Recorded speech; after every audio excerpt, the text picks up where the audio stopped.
मैत्रिणींनो, रुचिला खव्यामध्ये तुमचं मनापासून स्वागत आहे। आपण मेथीच्या भाज्या वेगवेगळ्या करत असतो, बटाटा टाकून, शेंगदाण्याचा कूट टाकून अशा आपण वेगवेगळ्या भाज्या करत असतो। आज आपण भरपूर लसूण टाकणारी सुकी भाजी मेथीची करू। एकदम चविष्ट लागते। वाटेल ही कडू लागेल पण अजिबात कडू लागत नाही। एकदम चविष्ट अशी भाजी होते आणि डब्यासाठी छान आहे ही भाजी आणि पौष्टिक भाजी आहे। मेथी खाल्ल्याने आपल्याला पचनक्रिया सुधारते, डायबिटीजचा कंट्रोल करण्यास मदत करते, वजन कंट्रोल करण्यास मदत करते आणि केसांसाठी पण खूप फायदेशीर आहे। अशी बहुगुणी ही मेथी भाजी आपल्या खाण्यात समावेश करायला पाहिजे। चला बघूया त्याच्यासाठी लागणारं साहित्य। याच्यात नुसतं कमी साहित्यात होणारी भाजी आहे। भरपूर लसूण घेतले, मिरची घेतली आणि मेथी घेतली आणि मीठ आणि आपण आता तेल तापत ठेवले। तेल तापटले आपलं आता हिरव्या मिरच्या टाकूया, लसूण टाकूया। भरपूर लसूण टाका म्हणजे चव भाजीची एकदम छान भन्नाट चवची भाजी येते। आता आपण परतून घेऊया। आपण हे तेल थोडंसं सोनेरी रंग येईपर्यंत आपण लसूण परतून घेऊया। थोडंसं लाल मिरची पावडर टाकूया। लसूण छान तळला गेला आता आपला।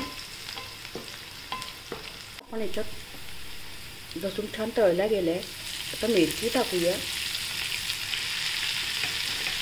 भरपूर लसूण टाका म्हणजे भाजीची चव एकदम चविष्ट अशी भाजी होते। पण हे छान परतून घेऊया आणि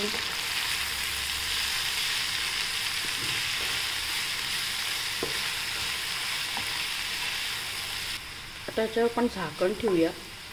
मीठ थोडं शिजल्यानंतर टाकूया। आता झाकण ठेवूया। आता आपण झाकण काढूया। आता मीठ टाकूया आपण। आता आपण हलवून घेऊया।